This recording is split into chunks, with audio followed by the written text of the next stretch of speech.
Welcome back to Tipping Point. I'm your host, Karen McKinney. Alejandro Mayorkas, who was impeached earlier this year, doesn't deserve a single penny from American taxpayers. That is what Arizona Congressman Andy Biggs is declaring in the wake of the House passing his amendment in a close vote of 193 to 173. This amendment to the most recent Homeland Security funding measure would essentially defund Mayorkas by prohibiting money apportioned to the department to be used for a salary. It's similar to an amendment that Georgia Congresswoman Marjorie Taylor Greene tried and failed to pass, which would have reduced his salary down to $1. But while the Biggs amendment passed, that doesn't mean it'll stay in the must-pass spending bill to fund the DHS. It'll likely be stripped out during negotiations between the House and the Senate on a final version of the bill.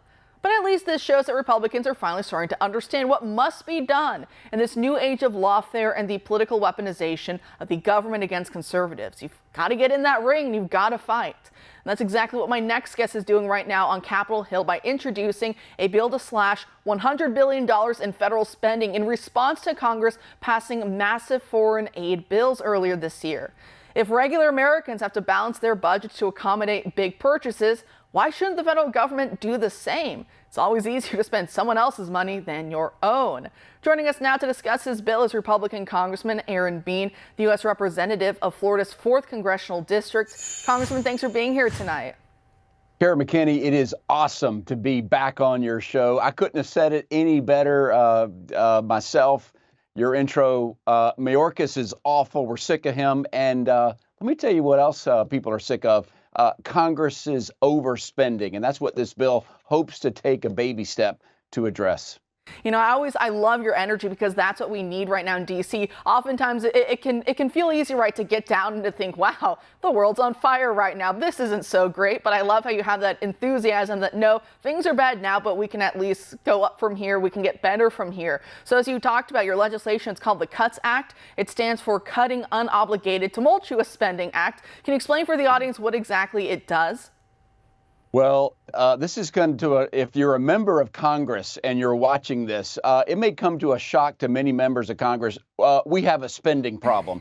The American people know it. They're sick of us, Congress. They're sick of Congress using their paychecks as an ATM and the American budget as an ATM. So Congress doesn't realize, or at least doesn't act like it, that we have a spending problem. So here comes Bean. Here comes Congressman Bean with a baby step towards recovery. What it does, our team looked for unobligated monies that have been gathering dust for over 2 years. COVID money, new Green Deal money that has been sitting on the shelf for over 2 years. We've taken that money and we're trying to pay, as you already mentioned, this supplemental that was, 2 months ago that we gave to all these foreign countries without paying for it. Cuts pays for it. We've got to acknowledge, and I voted against the Ukraine money and other parts of that bill, but we have to acknowledge if we're going to pay for anything going forward, it has to be paid for, and that's what the Cuts Act is doing. Just reevaluates priorities, and let's say if we spend money, it's got to be paid for. Can we do you think we could do that, Kara McKinney? I would like to hope so, but I mean, it's a crazy world up there in D.C.